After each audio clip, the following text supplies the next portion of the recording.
اس خاک کی مٹھی سے سو شور اٹھائے تو جان سے اقرب بھی کم ملنے کی تجھ میں خو، چھپ کر تو صبا میں بھی گلشن میں قدم رکھے، غنچے میں چٹخ تیری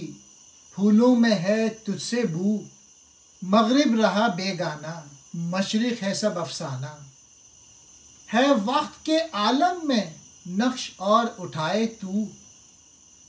جس شخص کے سر میں ہو سودائے جہانگیری، چنگیز کے نشتر سے کر اس کا جنوں یکسو، آزاد میں بندہ ہوں شاید کہ میں پھر بھاگوں، اس طرۂ پیچاں کو گردن پہ میری رکھ تو، جز شور میں کیا جانوں کہتے ہیں غزل خواں ہوں، کیا ہے میرے سینے میں ڈالے جو تو شبنم خو۔ علامہ اقبال اللہ تعالیٰ سے کہتے ہیں کہ تو ہماری مٹھی بھر خاک میں سینکڑوں طرح کی فریادیں بلند کرتا ہے،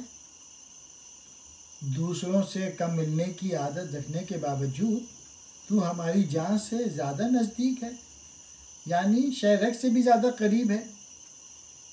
میری آہ و زاری یہ ثابت کرتی ہے کہ تو مجھ سے واقعی بہت قریب ہے۔ باد صبا کے دوش پر تو چھپ کر باغ میں آتا ہے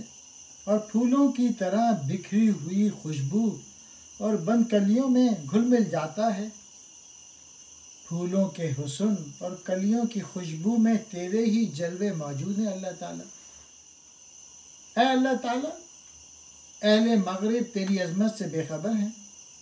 اور اہل مشرق افسانے کی مانند خیالات میں گم ہیں، یعنی مشرق کے لوگ حقیقت سے دور جا چکے ہیں اور سراب کے پیچھے بھاگ رہے ہیں۔ جس شخص کو دنیا پر حکمرانی کا جنوں ہو اور وہ دنیا کو تیری غلامی سے چھڑا کر اپنا غلام بنانا چاہتا ہے، اس کے اس پاگل پن اور جنون کی تسکین کے لیے ایسا چنگیزی نشتر چلا کہ اس کے دل و دماغ یہ خیال باطن